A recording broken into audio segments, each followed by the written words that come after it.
Hello friends, हम लोगों ने पिछली क्लास में टाइप्स ऑफ लोड के बारे में पढ़ा था। हम लोग चैप्टर 2 पढ़ रहे हैं, प्रतिबल और विकृति, स्ट्रेस एंड स्ट्रेंथ। इसमें हमने आपसे कहा था कुछ बेसिक चीजें हम लोग पढ़ लेते हैं, फिर हम लोग इस चैप्टर का जो नाम है हम इन पे बात करेंगे। तो आज आ गया वो दिन जिन पे हम स्ट्रेस पे आज बात करने वाले हैं आपसे कि स्ट्रेस क्या होता है, प्रतिबल क्या होता है। आज हम लोग प्रतिबल पे बात करेंगे कि प्रतिबल क्या होता है। तो स्ट्रेस को समझने की कोशिश करिए। स्ट्रेस जो होता है कि जब किसी पदार्थ पर बल लगाते हैं तो उसके आंतरिक मतलब उसका जो विरोधी बल होता है या जो पिंड के पदार्थ के अंदर से उत्पन्न बल होता है वही बल प्रतिबल होता है। मतलब प्रतिबल कोई बड़ी हवा चीज नहीं है। आपने अगर कहीं बल लगाया किसी बॉडी पे, उसका जो आंतरिक उस बॉडी के इंटरनल जो फोर्स आ रहा है वापस, उसी को हम लोग क्या कहते हैं, प्रतिबल कहते हैं। इसका मतलब यह है कि एकांक क्षेत्रफल पर किसी पदार्थ के एकांक क्षेत्रफल पर लगने वाले प्रतिरोधी बल को क्या कहा जाता है, प्रतिबल कहा जाता है। और प्रतिबल यहां से देखा जाए तो P = F/A। मतलब यह है कि किसी पदार्थ के एकांक क्षेत्रफल पर लगने वाले प्रतिरोधी बल को क्या बोला जाता है, प्रतिबल बोला जाता है। इसका मतलब यह है कि P = F/A। यूनिट की बात करें तो बल का मात्रक क्या होता है, न्यूटन, और एरिया का मात्रक होता है मीटर स्क्वायर। इसका मतलब MKS पद्धति में देखा जाए तो यहां से न्यूटन पर मीटर स्क्वायर, या फिर कभी कभी आप न्यूमेरिकल के लिए जब इस्तेमाल करेंगे तो बल को न्यूटन में लिया गया होगा और एरिया को mm स्क्वायर में। तो ये ध्यान देंगे कि इसका जो मात्रक है वो न्यूटन पर मीटर स्क्वायर या न्यूटन पर mm स्क्वायर। समझ में आई बात? तो लिखिएगा प्रतिबल की डिफिनेशन, नोट करिएगा। किसी पदार्थ के एकांक क्षेत्रफल पर लगने वाले प्रतिरोधी बल को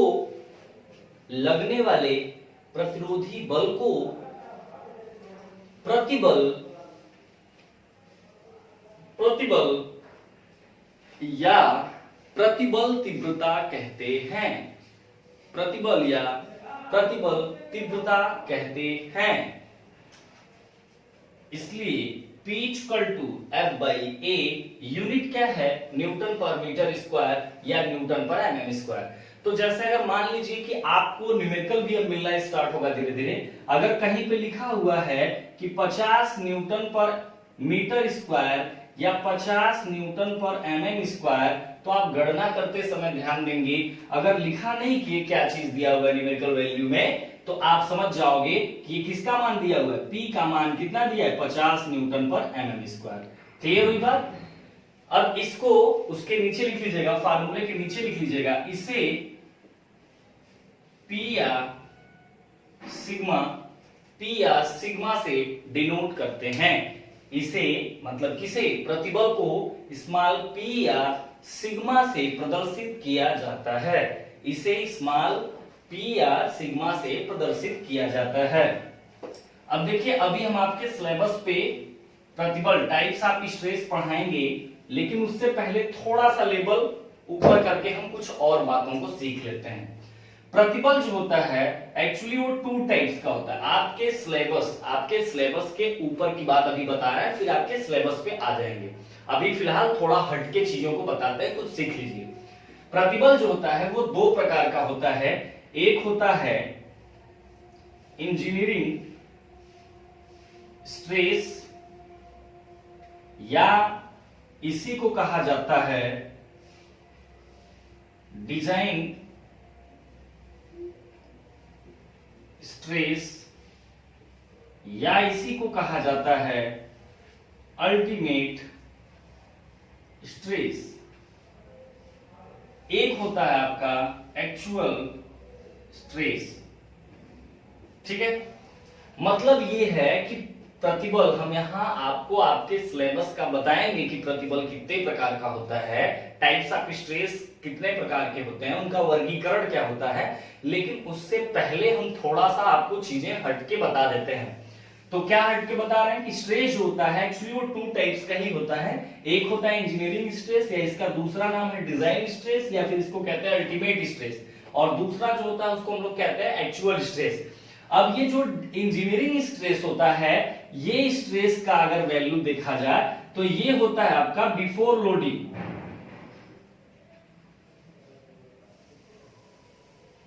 और ये होता है आपका आफ्टर लोडिंग। अब एक बात बताइए कि प्रतिबल कहां उत्पन्न होगा? अगर ये हमारी कोई बॉडी है, इस पे बल आ रहा है 10 किलो न्यूटन का, तभी ना प्रतिबल होगा। क्योंकि प्रतिबल क्या है, जब बाहर से बल देते हैं तो अंदर से इंटरनल जो उत्पन्न होने वाला प्रतिरोधी बल है वही हमारा क्या है, वही तो प्रतिबल है। इसका मतलब ये साफ है कि अगर किसी बॉडी पर, किसी पिंड पर, किसी अवयव पर अगर वहां पर फोर्स काम नहीं कर रहा है, अगर वहां बल काम नहीं कर रहा है, तो जाहिर सी बात है कि वहां पर प्रतिबल आना संभव नहीं है। इसका मतलब प्रतिबल कब पाया जाएगा? प्रतिबल तब पाया जाएगा जब वहां पर बल कार्य कर रहा हो, क्योंकि प्रतिबल निर्भर करता है बल पे। तो जब तक बल नहीं तब तक प्रतिबल नहीं। तो हमने ये कहा बल या भार बोझ एक ही चीज है। तो यहां पर हमने कहा कि ये जो स्ट्रेस होते हैं ये काल्पनिक स्ट्रेस होते हैं, या फिर डिजाइन स्ट्रेस होते हैं, या फिर इसको, इस स्ट्रेस की जो गणना होती है ये बिना लोडिंग की, बिफोर लोडिंग, उस मेंबर को जैसे मैंने ये बना दिया, मैंने ये कहा कि ये मैं जो मेंबर मैन्युफैक्चरिंग कर रहा हूं, मैं ये जो अवयव बना रहा हूं, इस पर लोड 20 किलो न्यूटन का आना है। तो 20 किलो न्यूटन देने के पहले ही कल्पना स्वरूप जो हम प्रतिबल को मान लेते हैं वही हमारा इंजीनियरिंग स्ट्रेस होता है।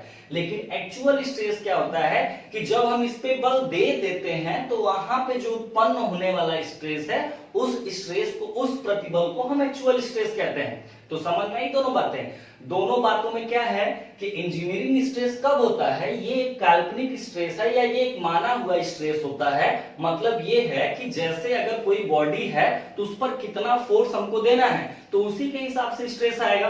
तो वो हमारा पहले ही गणना में मान लिया जाता है कि इतना बल आने वाला है। लेकिन एक्चुअल क्या है, जब तक बल हम लगाएंगे नहीं तब तक हम स्ट्रेस की गणना नहीं कर सकते हैं। क्लियर हुआ? तो ये दोनों थोड़ा सा हटके चीजें हैं, लेकिन इनके अलावा अब हम आपको आते हैं आपके सिलेबस पर कि स्ट्रेस क्या होता है। तो ये हमारा था, लेकिन इसके अलावा अब हम आपके सिलेबस पर आते हैं जहां से आपसे आपके एग्जाम में चीजों को पूछा जाता है। तो स्ट्रेस आपने समझा, एकांक क्षेत्रफल पर लगने वाले प्रतिरोधी बल को ही हम क्या कहते हैं, स्ट्रेस कहते हैं। और आपने ये भी सीख लिया कि बिना बल का अगर किसी बॉडी पे फोर्स नहीं काम कर रहा है तो जाहिर सी बात है कि उस पे स्ट्रेस का आना संभव नहीं है। क्लियर हुआ? अब यहां से हम आपके सिलेबस के अनुसार पढ़ते हैं कि टाइप्स ऑफ स्ट्रेस, मतलब प्रतिबल के प्रकार। प्रतिबल के प्रकार, तो पहला है, आप हेडिंग डालिएगा टाइप्स ऑफ स्ट्रेस और लिखिएगा उसके नीचे कि यह निम्न प्रकार के होते हैं। हेडिंग डालिएगा टाइप्स ऑफ स्ट्रेस, प्रतिबल के प्रकार, और उसमें लिखिएगा कि यह निम्न प्रकार के होते हैं। ठीक है, आप क्या लिखेंगे? यह निम्न प्रकार के होते हैं। ठीक है, तो अब इसमें पहला नंबर तनाव तथा संपीड़न प्रतिबल। ठीक है, पहला नंबर हमारा कौन है? तनाव तथा संपीड़न प्रतिबल, टेंसाइल एंड कंप्रेसिव स्ट्रेस। ठीक है, पहला नंबर हमारा है टेंसाइल एंड कंप्रेसिव स्ट्रेस। इसका मतलब ये है कि पहला नंबर हम लोग पढ़ेंगे टेंसाइल और कंप्रेसिव के बारे में। तो टेंसाइल स्ट्रेस को समझिए और कंप्रेसिव स्ट्रेस को समझिए। आपने इससे पहले तनाव बल या तनाव भार या तनाव बोझ पढ़ चुके हैं। इससे पहले आपने संपीड़न भार या संपीड़न बल या संपीड़न बोझ भी आपने पढ़ लिया है। तो उसी के टर्म्स में आप इसको जोड़ के देखेंगे तो बहुत आराम से आप इनकी डिफिनेशन स्ट्रेस के फॉर्म में बता सकते हो। तो तनाव, टेंसाइल स्ट्रेस क्या होता है? टेंसाइल स्ट्रेस, स्ट्रेस कोई भी हो, हमने कहा जब तक उस पे बल नहीं होगा तब तक स्ट्रेस नहीं होगा, क्योंकि स्ट्रेस एक आंतरिक बल है और आंतरिक बल तब उपजता है जब बाहर से कोई बल दिया जाता है। समझ में आ गई बात? तो यहां से टेंसाइल स्ट्रेस को समझिए। टेंसाइल स्ट्रेस क्या है? टेंसाइल फोर्स जो था वो क्या था कि जब खिंचाव की स्थिति में कोई बल किसी बॉडी पे लगाया जाता है, किसी बॉडी पर जब खिंचाव की स्थिति में कोई बल लगाते थे हम, तो इसी को हम लोग तनाव बल, तनाव भार, तनाव बोझ कहते थे। तो यहां से हम लोग टेंसाइल स्ट्रेस की अगर बात करें तो टेंसाइल स्ट्रेस वे स्ट्रेस होते हैं जहां पर अगर तनाव बल, किसी बॉडी में अगर तनाव बल या तनाव भार अगर कार्य कर रहे हैं तो इसके अंदर से उत्पन्न होने वाला जो प्रतिबल होगा उसी प्रतिबल को हम लोग कहेंगे तनाव प्रतिबल।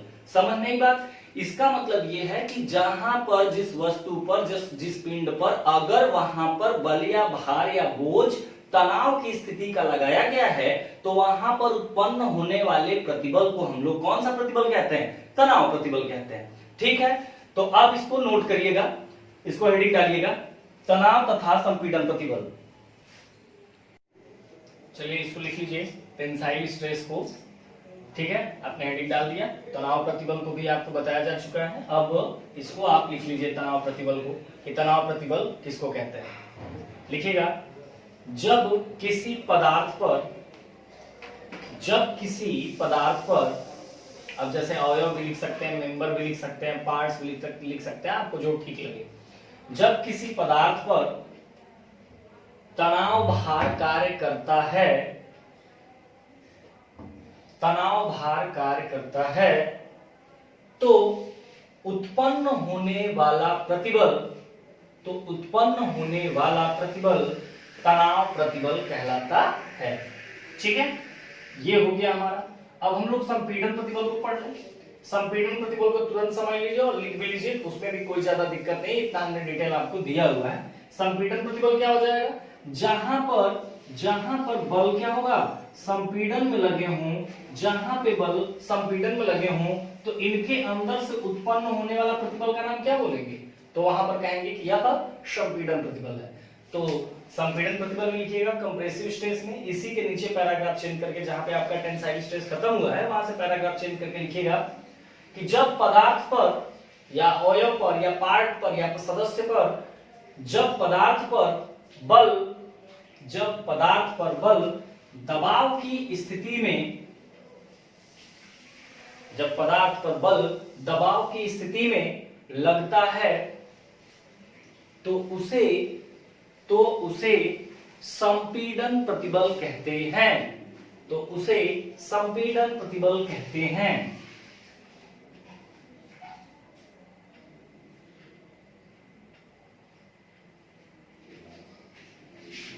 दूसरा नंबर, नमन तथा सीधे प्रतिबल, जिसको कहा जाता है बेंडिंग एंड डायरेक्ट स्ट्रेस। ठीक है, दूसरा नंबर हमारा है नमन तथा सीधे प्रतिबल। हम नमन और सीधे प्रतिबल को पढ़ेंगे, बेंडिंग स्ट्रेस और डायरेक्ट स्ट्रेस। बेंडिंग स्ट्रेस को अगर आपको समझना है, नमन प्रतिबल को आपको समझना है, तो इतना आपको पता है कि प्रतिबल तब उपजता है जब बल को हम आरोपित करते हैं, तभी प्रतिबल उपजता है। तो इसका मतलब अगर तनाव बल है तो जाहिर सी बात है, बड़े आराम से आप समझ गए, तनाव बल है तो तनाव प्रतिबल उत्पन्न होगा, संपीड़न बल है तो संपीड़न प्रतिबल होगा। वैसे ही नमन प्रतिबल की बात करें तो जहां नमन बल हो, नमन बल काम कर रहा हो, वहां पर नमन प्रतिबल होगा। जैसे एक एग्जांपल से समझते हैं कि जैसे मान लीजिए ये हमारी एक धरण है, जैसे ये हमारी एक क्या है? एक धरण है। अब धरण, हम एक शब्द बोल रहे हैं धरण, या इसको कहते हैं बीम। अब ये देखिए, इस चैप्टर में एक छोटी सी बात है इसके लिए, इसलिए ज्यादा डिटेल इस पे नहीं कर रहे हैं। आगे हम लोग चलेंगे तो बीम का चैप्टर ही पढ़ना है। बीम के बारे में ढेर सारी चीजें हमको पढ़नी है, बीम का पूरा लेसन बना हुआ है। हम बीम फिर से स्टार्ट से बताएंगे वहां पे, लेकिन यहाँ पर केवल हम बेंडिंग स्ट्रेस पढ़ा रहे हैं, तो इसके वजह से हम बस थोड़ा सा पढ़ा के निकल जाएंगे। लेकिन उसके आगे जब हम लोग चलेंगे तो बीम के बारे में, मतलब धरन के बारे में हम लोग बहुत विस्तार से पढ़ने वाले हैं और ढेर सारे उस पर न्यूमेरिकल भी करते हैं। पूरा चैप्टर उससे रिलेटिव होता है, उससे आगे का भी रिलेटिव होता है। तो हम लोग अभी फिलहाल थोड़ा सा पढ़ रहे हैं, इसलिए ज्यादा परेशान मत होइएगा। बीम थोड़ा सा मतलब बता देते हैं कि बीम क्या होता है। आपने भवन देखा होगा, मकान देखा है, मकान में जो बीचों बीच ऐसे एक मेंबर्स होता है जो हॉरिजॉन्टल लगाया जाता है, स्लैब मतलब छत, छत का भार इसी बीम पर आता है, ठीक है। तो बीम का मुख्य कार्य ये होता है कि अपने ऊपर आने वाले भारों को क्या करता है, सहन करता है। आप मकान देखें, मकान के बीचों बीच देखे होंगे एक मोटा सा बीम गया होगा, एक मतलब ढाल की, उसको सरिया गिट्टी बालू सीमेंट, बीचों बीच एक मोटा सा भाग गया होगा, एक मेंबर गया होगा, जिसको हम लोग कहते हैं बीम। तो बीम का मुख्य काम यही है कि अपने ऊपर आने वाले भारों, क्योंकि उसी के ऊपर से छत का भार आता है उस पे, तो छत के भार को क्या करता है, ये सहन करता है। तो वही बात हम बीम की कर रहे हैं। बीम जब भी मकान में लगता है हॉरिजॉन्टल लगता है, क्षैतिज लगता है। तो अभी उतना नहीं समझ में आ रहा होगा, तो हमने कहा ना कि घबराइए मत। हम लोग बीम, सपोर्ट, बीम के प्रकार, बीम पर कौन कौन से लोड आते हैं, ये सारी बातें करने वाले हैं। अभी केवल हम लोग बीम नहीं पढ़ रहे हैं, अभी हम लोग केवल बेंडिंग स्ट्रेस या नमन प्रतिबल पढ़ रहे हैं। तो हम लोग थोड़ा सा केवल इसको देखेंगे कि मान लेते हैं कि ये हमारी बीम है, जिसके लंबाई की एक्सिस हमारी ये है। यहां पर किनारे पर हम इसको सपोर्ट दिए हैं। जब इस पे लोड दिया जाता है, मान लेते हैं W किसी एक पॉइंट पर, ये A है, ये B है, एक सिरा, और जहां पर लोड देते हैं वह C है। तो जब हम लोड देते हैं तो बीम पर जब लोड आता है तो बीम थोड़ा बेंड होने की कोशिश करती है, अपने लंबाई के अक्ष के परितः झुकना चाहती है। इसका मतलब ये है कि मान लेते हैं कि इसमें थोड़ा सा ये क्या हुआ, ये झुक के एक्सिस यहाँ पे आ गई। तो इसका मतलब यहां से यहां आने के बाद अगर इस बीम का, ये क्या है, हमारी बीम है जिसको हम लोग धरन कहते हैं, अगर यहां से थोड़ा सा बीम में विस्थापन होता है या बीम थोड़ा सा झुक के अगर नीचे आ जाती है, तो यहां से यहां आने के बाद, इसके बाद अगर उस बीम का झुकाव बंद हो जाता है, इसका मतलब ये है कि बीम इसी पर अगर रुक जाती है तो कोई न तो कोई है ना जो इसको यहीं पे रोके रखा है। नहीं तो अगर अंदर से प्रतिरोधी बल नहीं होता तो लगातार बीम यहां से पहले यहां झुक के आती, फिर यहां से यहां आती, फिर यहां आती, और लास्ट टाइम क्या होता, क्रैश कर जाती। तो यहां पर मतलब मेरा कहने का बस थोड़ा सा ये है, नमन प्रतिबल को केवल समझाना है। तो नमन प्रतिबल क्या है, हमने एक बीम दिखाया और बीम की ये हमारी एक्स जो है वो लंबाई की एक्सिस है। जब इसके ऊपर, बीम के ऊपर लोड आता है, हमने आपको बताया ही है, तो लोड जब आता है तो बीम अपने एक्सिस के अबाउट क्या करना चाहती है, बेंड करना चाहती है, लेकिन कुछ बेंडिंग के पश्चात वो बेंडिंग उसका रुक जाता है, नमन उसका रुक जाता है। तो निश्चित तौर पे कोई तो है जो उस बेंडिंग को रोक रहा है। इसका मतलब ये है कि यहां पर इस बेंडिंग का जो बल विरोध कर रहा है, या इस बेंडिंग का विरोध जो प्रतिबल कर रहा है, या इस बेंडिंग के लिए जो प्रतिबल उत्पन्न हो रहा है, वही प्रतिबल हमारा कौन सा प्रतिबल होता है, नमन प्रतिबल होता है। समझ में आई बात। तो नमन प्रतिबल को लिखिएगा कि जब किसी धरन पर, लिखिएगा, जब किसी धरन पर बल कार्य करता है या भार कार्य करता है, तो वह अपनी अक्ष के परितः, तो वह अपने अक्ष के परितः झुकना चाहती है। तो वह अपनी अक्ष के परितः क्या कर रही है, झुकना चाहती है, परंतु इस नमन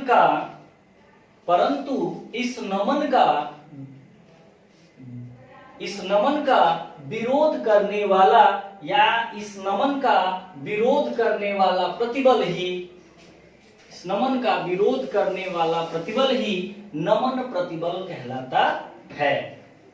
डायग्राम आपको बनाना है तो आप डायग्राम बना लीजिएगा। अब हम लोग नमन प्रतिबल के बाद सीधे प्रतिबल पे बात करेंगे।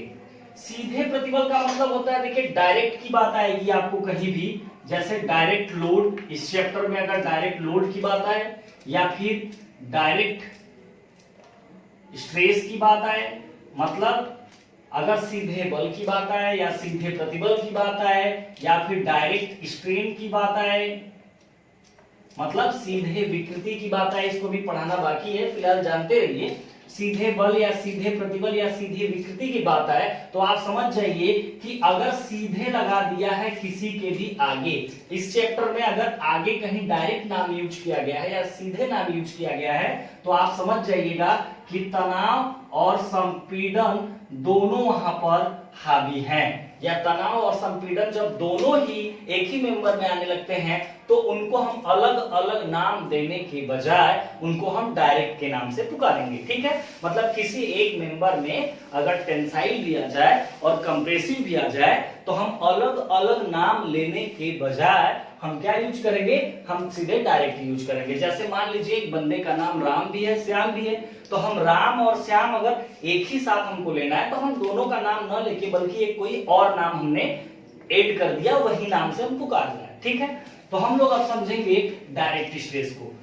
देखिए डायरेक्ट स्ट्रेस, ये हमारी मकान में बीम हो गई और ये बीम से नीचे से सपोर्ट के लिए कालम लगे होते हैं। ठीक है, तो हमने एक कालम आपको दिखाया, ये डायग्राम नमन प्रतिबल के लिए है, अगर आपको बनाना होगा तो बना लीजिएगा। और ये हमारा, हम डायरेक्ट स्ट्रेस की बात कर रहे हैं, मान लेते हैं कि एक हमारा कालम है। अब कालम जो होता है जमीन से जाता है और वहां पे लगा होता है, बीम के नीचे होता है, ये जैसे बीम है ये कालम है। ठीक है, और ये कालम नीचे क्या होता है, फिक्स होता है, तो हमने कालम को नीचे फिक्स कर दिया। कालम का ये हमारा सेंटर है। ठीक है, कालम का ये हमारा सेंटर है। अगर कालम के सेंटर पे कोई लोड देते हैं तो या तो यह कालम दबेगा नहीं, या तो दबेगा तो सीधे नीचे बैठ जाएगा, लेकिन यह कालम ना एक्सिस के इधर बेंड करेगा ना इधर बेंड करेगा। लेकिन अगर इसके सेंटर के, अगर इस कालम के, ये हमारा क्या है भाई, कालम है, अगर इस कालम के केंद्र से हटकर कोई बल लगाते हैं, जैसे हमने मान लिया यहां पे लगा दिया F न्यूटन का, तो इधर लगाएंगे, तो मतलब मेरे कहने का ये है कि अगर ये हमारा कॉलम है, इसके बीचों बीच अगर हम लोड लगाते हैं तो ना ये कॉलम इधर बेंड करेगा ना इधर बेंड करेगा। लेकिन अगर हम इधर लगा देते हैं तो ये कॉलम क्या करेगा, बेंड कर जाएगा। और आप जानते हैं कि जब इसके लंबाई के अक्ष पर ही लोड देते हैं, आप पढ़े होंगे एक्सियल लोड, पढ़ाया गया है। एक्सियल लोड टू टाइप्स के होते हैं, एक सेंट्रिक होता है और एक इसेंट्रिक होता है। एक केंद्रित होता है और एक उत्केंद्रित होता है। केंद्रित क्या होता है, जब उसके लंबाई के अक्ष पर ही लगाया जाता है तो उसको हम लोग केंद्रित भार कहते हैं। लंबाई के अगल बगल लगाया जाता है तो उसको हम लोग उत्केंद्रित भार कहते हैं। तो अगर हम इस कॉलम के सेंटर के अगल बगल अगर लगा देते हैं तो यहाँ पर जो F है वो कैसा लोड है, सेंट्रिक है या इसेंट्रिक है, तो हमारा इसेंट्रिक लोड होगा। और जब हम कॉलम पर इसेंट्रिक लोड देते हैं, अगर इस साइड दिए तो कॉलम इस साइड बेंड कर जाता है, इस साइड देता है तो इस साइड बेंड कर जाता है। इसका मतलब ये है कि अगर हम इस साइड में लोड दिए हैं तो ये कॉलम हमारा कुछ इस तरह से बेंड करता है। ठीक है, इस साइड में बेंड कर जाता है। तो हम यहाँ पे ये देखते हैं कि जब किसी कॉलम पर उत्केंद्रित भार दिया जाता है तो हम देखते हैं इस पार अगर दिए हैं तो कॉलम इस तरह से बेंड कर गया, इधर दिए होते तो इस तरह बेंड कर गया होता। इधर देने का मतलब ये है कि जैसे इधर का मतलब क्या है कि इधर की लेयरें आपकी सिकुड़ी हुई दिखाई दे रही, इधर की जो ये लेयरें हैं ये क्या हैं, दबी हुई महसूस कर रही हैं। दबी हुई का मतलब ये है कि ये संपीड़न के प्रभाव में आ रही। इधर की लेयरें क्या है, तनी हुई महसूस हो रही हैं। इसका मतलब ये है कि इन लेयरों में क्या है, टेंसाइल। ध्यान दीजिए, इस सेंटर के इस साइड में अगर हम इसेंट्रिक लोड देते हैं तो कॉलम इसी साइड बेंड करेगा और इस साइड बेंड करेगा। तो इधर की लेयरें, ध्यान दीजिए, इधर की ये लेयरें क्या है, दबी है, दबी हुई है, सिकुड़ी हुई है, मतलब ये संपीड़न में है। ध्यान दीजिए, और इधर की लेयरें हमारी क्या है, ये उभरी हुई हैं। इसका मतलब ये है कि टेंसाइल में है। तो ये जितनी लेयरें हैं इस साइड की, ये कंप्रेसिव में हो जाती हैं। इधर वाली जो होती हैं वो तन जाती। जैसे आप एक टहनी लीजिए लकड़ी का, ठीक है, एक टहनी लीजिए और टहनी को क्या करिए, ऐसे दबाइए, तो ध्यान देंगे जो अंदर वाली लेयरें रहेंगी वो लेयरें एक दूसरे पे चढ़ने लगती, मतलब सिकुड़ने लगती हैं, और जो बाहरी लेयरें नीचे की होंगी वो एक दूसरे से फट के हटने लगती हैं। मतलब ये है कि नीचे वाले में टेंसाइल हो जाता है। टेंसाइल का मतलब फैलना होता है। टेंसाइल मतलब ये होता है खींचना, तो नीचे की लेयरें खींच जाती हैं, मतलब तनाव के प्रभाव में हो जाती हैं, और एक्सिस के ऊपर वाली लेयरें दब जाती हैं लेयरें, तो ये संपीड़न के प्रभाव में होती है। तो यहाँ भी वही चीज है कि इधर की लेयरें आपकी संपीड़न में होती हैं और इधर की लेयरें क्या होती है, टेंसाइल में होती हैं। इसका मतलब ये है कि जब एक ही मेंबर में दोनों तनाव प्रति, इसका जो विरोध करेगा वो संपीड़न प्रतिबल होगा और तनाव वाले का जो विरोध करेगा वो तनाव प्रतिबल होगा, तो दोनों प्रतिबल एक ही में आने लगते हैं। इसका मतलब उनको हम किस नाम से पुकारेंगे, उनको हम लोग डायरेक्ट स्ट्रेस के नाम से पुकारेंगे। ठीक है, तो इसका मतलब यहां पर जो प्रतिबल उत्पन्न होता है वह प्रतिबल डायरेक्ट स्ट्रेस या सीधे प्रतिबल के नाम से जाना जाता है। ठीक है, तो सीधे प्रतिबल में लिखिएगा, सीधे प्रतिबल में लिखिएगा जब किसी अवयव पर उत्केंद्रित भार दिया जाता है, जब किसी अवयव पर उत्केंद्रित भार दिया जाता है, जब किसी अवयव पर उत्केंद्रित भार दिया जाता है, तो वह कॉलम या उस कॉलम में या उस अवयव में, जब किसी अवयव पर उत्केंद्रित भार दिया जाता है तो उस अवयव में जब उत्केंद्रित भार आप देते हैं तो उसमें क्या हो रहा है भाई, नमन हो रहा है, तो उस अवयव में नमन होता है। उसके साथ ही साथ तनाव तथा संपीड़न प्रतिबल भी, उसके साथ ही साथ तनाव तथा संपीड़न प्रतिबल भी उपजते हैं, जिन्हें सीधे प्रतिबल कहते हैं, जिन्हें सीधे प्रतिबल कहते हैं। अगर आपको डायग्राम बनाना होगा तो आप ये डायग्राम बना लेंगे। तीसरा नंबर जो है हमारा वह है कर्तन प्रतिबल। ठीक है, जिसको हम लोग कहते हैं, तीसरा नंबर हम लोग कौन सा पढ़ेंगे भाई, कर्तन प्रतिबल, जिसको बोलते हैं शियर स्ट्रेस। ठीक है, तो तीसरा नंबर हमारा जो है वो है शियर स्ट्रेस। इसको हम लोग अब पढ़ेंगे अगली वीडियो में। आज का क्लास ओवर हो चुका है, तो आज के लिए बस इतना ही। जितना पढ़ाया गया उतना पढ़िएगा। अगर कोई भी दिक्कत आती है किसी टॉपिक में, किसी भी बात में, तो आपका ग्रुप बना हुआ है, उन ग्रुप में आप अपने क्वेश्चन को रखिए, उसका सॉल्यूशन भी लीजिए। ठीक है, तो आज के लिए बस इतना ही। Thank you.